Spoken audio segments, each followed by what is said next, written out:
अच्छा ठीक है बड़े बाबू, कल भोर होते ही मैं पोस्ट ऑफिस आ जाऊंगा। आज इस अंधेरे में रास्ते पर ना निकलना ही बेहतर होगा। मनोहर लाल एक पोस्ट ऑफिस में काम करता था। ट्रांसफर होने की वजह से आज वह इस गांव में अपनी पत्नी के साथ आया था। चारों तरफ उस वक्त घूप अंधेरा था। ऊपर से सर्दियों की कोहरा परत दर परत उतर रही थी। अब बताओ तो रात में खाओगे क्या? कुछ भी तो लाए ही नहीं। हर वक्त इतनी जल्दी करते हो। एक बार सामान समेटते समय देख तो सकते थे। बोलो, अब हम क्या करें? अच्छा ठीक है, गुस्सा मत करो, मैं देख आता हूँ। जरूर कोई दुकान मिल जाएगी। पत्नी को घर पर छोड़कर वह कोहरे से ढकी गांव की सड़क पर आगे बढ़ने लगा। दूर रेल लाइन से कभी कभी ट्रेन की आवाज आ रही थी। चलते चलते मनोहर सोच रहा था, इस सुनसान गांव में दुकान मिलना बहुत मुश्किल लग रहा है, लेकिन थोड़ा ढूंढने पर शायद क्या पता मिल जाए। अचानक सड़क के ठीक बाईं ओर एक लालटेन की पीली रोशनी टिमटिमा रही थी। वही पुरानी गुमट्ठी वाली दुकान थी। मनोहर रुक गया। अरे यही दुकान तो रास्ते से आते वक्त हमने देखी थी। दुकान के अंदर लगभग 50 साल का एक आदमी बैठा है। रंग एकदम सांवला, चेहरा अजीब तरह से मीठी मुस्कान से भरा हुआ। दुकान मिलने की खुशी से मनोहर का दिल खुश हो गया। वह तेजी से दुकान की तरफ बढ़ा। मनोहर कदम बढ़ाकर जैसे ही दुकान की देहरी पर पहुंचा, उसकी नजर दुकान के सामने बिल्कुल बीचों बीच पड़े एक मिट्टी के घड़े पर पड़ी। उसके चारों ओर काली सिकाई जमी हुई थी। बूढ़ा आदमी जिसका रंग बिल्कुल काला था, मगर चेहरे पर अजीब मीठी मुस्कान थी। वो बोला, उफ, ये घड़ा। ए बाबू, जरा पैर से हटा दीजिएगा। आंखों से अब ठीक से दिखता नहीं है, नहीं तो मैं खुद ही हटा देता। वो पैर से जैसे ही घड़े को धकेलता है, घड़ा थक की आवाज के साथ टूट जाता है। अरे कुछ नहीं बाबू, मैं तो सबको समझाता रहता हूँ। इधर बच्चे खेलते हैं ना, कौन जाने कहां से क्या फेंक गया होगा। आप बताइए, आपको क्या चाहिए? आटा और चावल है आपके पास, आधा किलो दीजिए। चावल? अरे बाबू, आपके लिए सबसे बढ़िया चावल दूंगा। वह दुकान के कोने से चमकदार, लगभग बिल्कुल नए जैसा एक थैला लाकर मनोहर के हाथ में पकड़ा देता है। लीजिए, पैसे नहीं लगेंगे बाबू, आपका मन ही मेरी कीमत है। क्या पैसे क्यों नहीं? नहीं, मैं तो पैसे जरूर दूंगा। अरे बाबू, आप मेरी दुकान पर आए, यही मेरी खुशी है। जो चाहिए हो शाम के बाद आकर ले जाइएगा, ठीक है? थोड़ा रुककर वह और भी नरम आवाज में कहता है, मेरा नाम रामचरण दास है। वैसे तो सब मुझे चरणदास ही कहते हैं। ठीक है रामचरण काका, फिर आऊंगा मैं। अभी चलता हूं।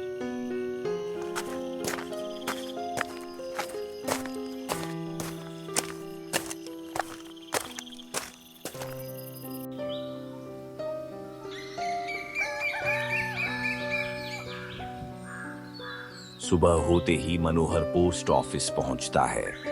रामदास पोस्ट ऑफिस के बाहर ही खड़ा था। बड़े बाबू, आज मैं जरा जल्दी घर चला जाऊंगा। क्यों? क्या हो गया? इतनी जल्दी क्यों? असल में बाबू, कल रात को एक बहुत बड़ा घटना हुआ है, जिसकी वजह से 20 साल पुराना आतंक शायद अब इस गांव में दोबारा आ गया है। इसलिए ही तो कह रहा था, अंधेरा होने के बाद बाहर रहना ठीक नहीं है। मैं जरा जल्दी घर चला जाऊंगा। आप थोड़ा ध्यान रखिएगा। लेकिन क्या हो गया?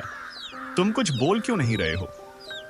ना बड़े बाबू, मुंह से अपशगुन की बात निकालना पाप है। आप भी शाम होने से पहले घर चले जाइएगा, इसी में हमारी भलाई है। मनोहर कुछ भी समझ नहीं पा रहा था।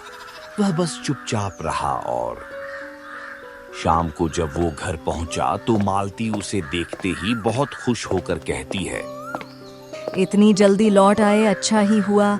आज नहीं तो कल, लेकिन शाम के वक्त उस दुकान से तेल ले आना पड़ेगा। ठीक उसी समय बाहर से एक अनजान आवाज सुनाई देती है। पोस्टमास्टर बाबू है क्या? घर पर है क्या? अरे पोस्टमास्टर बाबू, आप घर पर हैं? मनोहर बाहर निकलकर देखता है। मैं आपके बगल वाले घर में ही रहता हूँ। सोचा जरा जान पहचान बढ़ा ली जाए। आखिर गांव के इकलौते पोस्टमास्टर हैं आप, सबको पहचानना भी तो पड़ेगा, है ना? बातों बातों में उस आदमी का चेहरा अचानक कुछ गंभीर हो जाता है। लेकिन हाँ, सूर्य ढलने के बाद बिल्कुल भी बाहर मत निकलना। पता नहीं कैसे 20 साल पहले का डर इस गांव में फिर से जग गया है। गांव के ऊपर एक बड़ा खतरा मंडरा रहा है। कौन सा डर? पहले इस गांव में क्या हुआ था? सुबह पोस्ट ऑफिस के लड़के के मुंह से भी कुछ सुना था मैंने। जरा साफ साफ बताइए ना, आखिर मामला क्या है? असल में बाबू, इस गांव में रामचरण नाम का एक आदमी रहता था। उम्र होगी कोई 60-65 साल के आसपास, लेकिन आदमी सबका बहुत प्यारा था। रेल लाइन के पास रोड के किनारे उसकी दुकान थी। उसका व्यवहार इतना मीठा था कि लोग उसे प्यार से रामचरण कहकर बुलाते थे। उसकी दुकान पर हमेशा भीड़ लगी रहती थी, सिर्फ उसके अच्छे व्यवहार की वजह से। फिर एक दिन अचानक आधी रात को गांव से एक बच्चा गायब हो गया। कोई निकम्मा उस बच्चे को ढूंढ भी नहीं पाया। इसके बाद हर पूर्णिमा की रात एक एक बच्चा गायब होने लगा। करीब 3-4 बच्चे इसी तरह लापता हो गए। एक रात गांव के एक आदमी ने देखा रामचरण अपनी दुकान के पीछे काला जादू कर रहा था। पास के गांव का एक बच्चा बेहोश पड़ा था वहां पर। साधना पूरी होते ही वह बच्चे की बलि देने वाला था, लेकिन तभी सबको समझ में आ गया। अब तक जितने भी बच्चे गायब हुए थे, सबकी बलि रामचरण ने ही दी थी। अरे बाप रे, ये तो बहुत भयानक है। फिर क्या हुआ? गांव वाले गुस्से से पागल हो गए।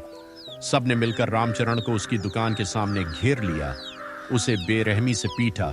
इतनी मार पड़ी कि गंभीर चोट की वजह से आखिरकार वहीं मर गया। इसके बाद गांव के बुजुर्ग सन्यासी के कहने पर उसी की दुकान के नीचे दाह संस्कार किया गया। वहीं उसे हमेशा के लिए बांध दिया गया। अब असली खतरा यह है कि 20 साल से दुकान के सामने रखी उस मिट्टी की हांडी को किसी नासमझ ने फोड़ दिया है और उससे चरण की आत्मा जाद हो गई है। कल रात उसने एक आदमी को साइकिल समेत उसे उठा के फेंक दिया था।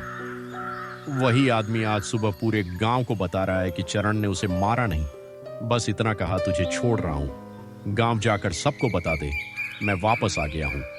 अब धीरे धीरे पूरे गांव को खत्म करूंगा। बताइए बाबू, कितना भयानक है ये। आप शहर से आए हैं, इसीलिए आपको ये सब पता नहीं था। इसीलिए कह रहा हूं, शाम के बाद घर से बिल्कुल भी मत निकलना।